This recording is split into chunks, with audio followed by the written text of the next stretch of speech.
നമസ്കാരം. എല്ലാവിധ അധികാരങ്ങളും കൈപ്പിടിയിലൊതുക്കിക്കൊണ്ട് ഒരു കുടുംബം ആകപ്പാടെ അങ്ങോട്ട് പീഡനക്കേസിൽ ജയിലിലാകുന്നത് ഇന്ത്യൻ രാഷ്ട്രീയ ചരിത്രത്തിൽ തന്നെ ഇതാദ്യമായിട്ടായിരിക്കും.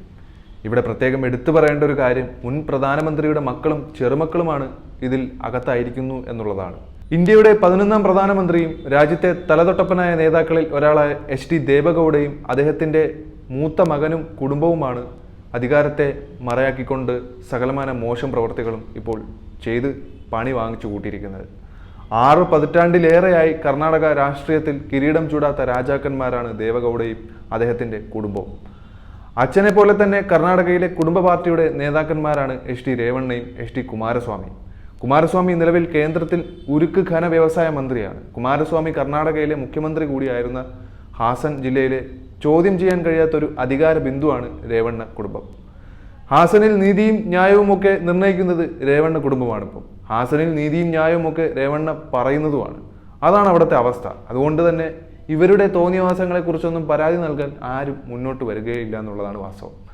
മുത്തച്ഛൻ്റെയും അച്ഛൻ്റെയും അധികാര ചായ്വിൽ വളർന്നു വന്ന രേവണ്ണയുടെ 2 ആൺമക്കളും സകല കൊള്ളരുതായ്മകളുടെയും മൈതാനമെന്ന് തന്നെ നമുക്ക് വിശേഷിപ്പിക്കാം.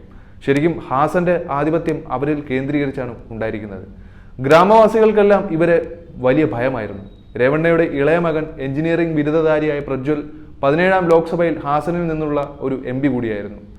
സഭയിലെ ഏറ്റവും പ്രായം കുറഞ്ഞ എംപിമാരിൽ ഒരാൾ എന്ന വിശേഷണവും ഈ പറഞ്ഞ കക്ഷിക്കുണ്ടായിരുന്നു. തൻ്റെ അടുത്ത് സഹായം ചോദിച്ചെത്തുന്ന സ്ത്രീകളെ പ്രായഭേദമില്ലാതെയാണ് ഇയാൾ ലൈംഗികമായി ചൂഷണം ചെയ്തത്. ഈ കക്ഷികളുടെ ഇത്തരത്തിലുള്ള കഥകൾ വളരെ പതുക്കെയാണ് പുറം ലോകം അറിഞ്ഞത്. അധികാരത്തിൻ്റെയും സ്വാധീനത്തിൻ്റെയും തണൽ പറ്റിക്കൊണ്ട് പ്രലോഭനങ്ങളിലൂടെയും ഭീഷണികളിലൂടെയും പീഡന ദൃശ്യങ്ങൾ പകർത്തി ബ്ലാക്ക്മെയിൽ ചെയ്തുമൊക്കെയാണ് പ്രജ്വൽ തുടരെ ഇരകളെ പീഡിപ്പിച്ചത്. ഇപ്പോൾ കഴിഞ്ഞിരിക്കുന്ന ഈ പൊതു തെരഞ്ഞെടുപ്പിന് തൊട്ടു മുമ്പാണ് ഈ ദൃശ്യങ്ങൾ മുഴുവനും നാട്ടിലാകെ വ്യാപിക്കാൻ തുടങ്ങിയത്. ഇത് തെരഞ്ഞെടുപ്പ് പ്രചാരണങ്ങളിൽ പ്രജ്വലിന്റെ ലൈംഗിക പീഡന വാർത്തകൾ വലിയ തോതിലുള്ള ചർച്ചകളും വിവാദങ്ങളും ഉണ്ടാക്കി. പ്രജ്വലിന്റെ ഡ്രൈവറാണ് ദൃശ്യങ്ങൾ ചോർത്തിയതെന്നാണ് ഇപ്പോൾ പുറത്തു വന്നിട്ടുള്ള വിവരം. ഏറ്റവും അവസാനം ഇപ്പോൾ രേവണ്ണയുടെ മൂത്ത മകൻ സൂരജ് രേവണ്ണയും പീഡനക്കേസിൽ അകത്തായിട്ടുണ്ട്. 27കാരനായ യുവാവിനെ ജോലി വാഗ്ദാനം ചെയ്ത് ഫാം ഹൗസിൽ വിളിച്ചു വരുത്തി പീഡിപ്പിച്ചുവെന്നാണ് കേസ്. പോലീസ് പറയുന്ന തീയതി നോക്കുമ്പോൾ പ്രജ്വലിന്റെ കേസുകൾ രാജ്യമാകെ വലിയ ചർച്ചയും വിവാദവുമാകുകയും ജർമ്മനിയിലേക്ക് ഒളിവിൽ പോയ ഇയാളെ തിരിച്ചെത്തിക്കുകയും ചെയ്ത ദിവസങ്ങളിൽ തന്നെയാണ് സഹോദരൻ സൂരജ് പാർട്ടിയിലെ പ്രവർത്തകനോട് ഈ ലൈംഗിക അതിക്രമം കാണിച്ചിരിക്കുന്നത്.